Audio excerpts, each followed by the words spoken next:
There is a lot of focus on Venezuela at the moment, people turning to search engines and the internet to find out more about the country. So we've been crunching some of the data to find out what the most popular questions are, the search terms that people might be using. And with me to answer some of those questions that are trending is Jorge Perez. Jorge Perez. Jorge Perez in Spanish. There you go. Let's do it in Spanish. BBC Mundo journalist, it's good to have you with us. I am always conscious that we presume too much knowledge on the part of those who are watching about the geography of South America. So let's start with where Venezuela is in relation to its neighbours. Well, Venezuela is located in a very special location in South America. It's in the north of the continent. In the north, we have the Caribbean Sea. We have the Amazon forest in the south. We have another geographical formation known as the Guyana Shield in the center of the country, closer to the Amazon. It's particularly myself, as Venezuela myself, it's my favorite. It's where you find some of the oldest rock formations in the world. The highest waterfall in the world, the Angel Falls, El Salto Ángel, is located over there. And you also have a little bit of the Andes in the west, in the southwest of the country. Yeah, so yes, it's right in the middle of the Americas. If you see it from the north to the south, it's right there between, the whole Americas. And mineral rich.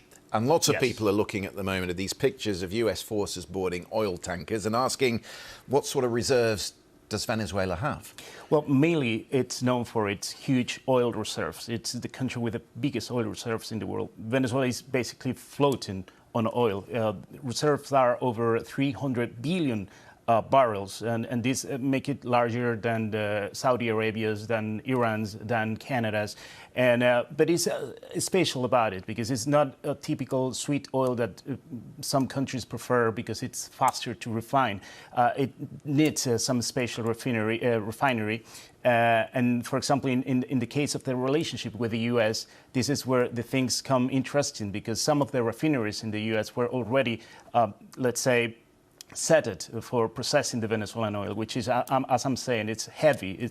It's not easy to process. It needs a special treatment, but it's still necessary because, for example, fuels like diesel comes from this type of oil, and it makes it important in terms of trying to process it to get some of the fossil fuels we consume today in the world. Right, so some of those refineries would like the sanctions to be lifted, which brings us to Nicolás Maduro.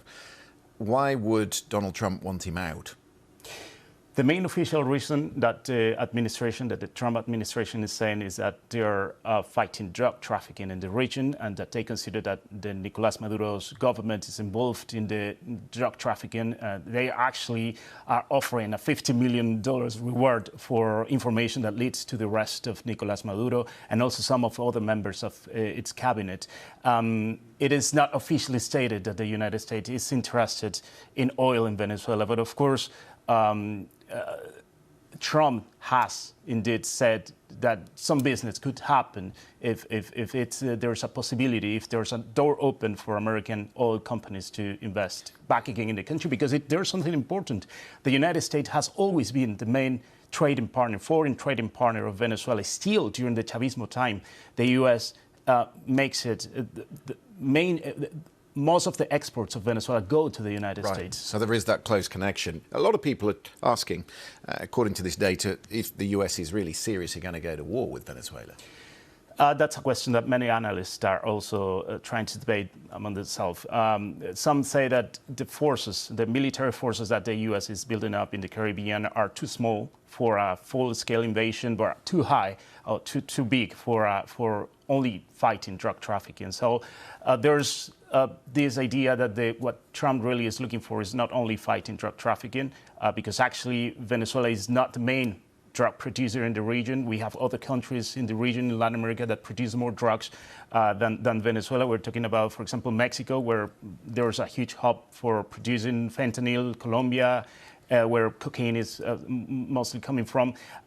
But in terms of Venezuela, analysts are debating that the main reason might be regime change, actually, not actually fighting drug trafficking. Certainly something to watch, isn't it? Lots of people searching around the history of Venezuela. So go on, in just a minute, give us a potted history of Venezuela. Well, quite hard to answer the history of a country in 30 seconds, but yes, Venezuela, I mean, the nation, its foundation started with the European explorers coming to the Americas in the 1500s, mainly Spain, of course. It became part of the Spanish Empire around 1800s, early 1800s, with the French Revolution over here, and Napoleon creating a chaos in Europe.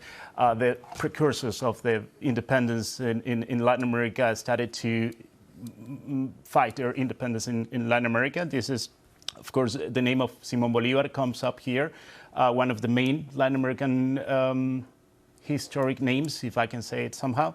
And then around early 1900s, something important happened. We found oil in our soil, and that changed everything during the rest of the century. It became a nation, a multicultural nation with migrants coming from all over the world, European migrants escaping war, famine, and hard crisis that this continent, for example, lived during that time, but also people from the region made the country its home because it became the richest country in Latin America. Unfortunately, things changed since early 2000s. There was a bit of a change in a political movement with the arrival of Hugo Chavez, and the rest is known history. As they say. Oil, liquid gold, a boon to some, a curse to others. Really interesting. Thank you very much indeed, Jorge. So there you have it, a bit more fact on Venezuela. Let's take a short break. Around the world and across the UK, you're watching BBC News.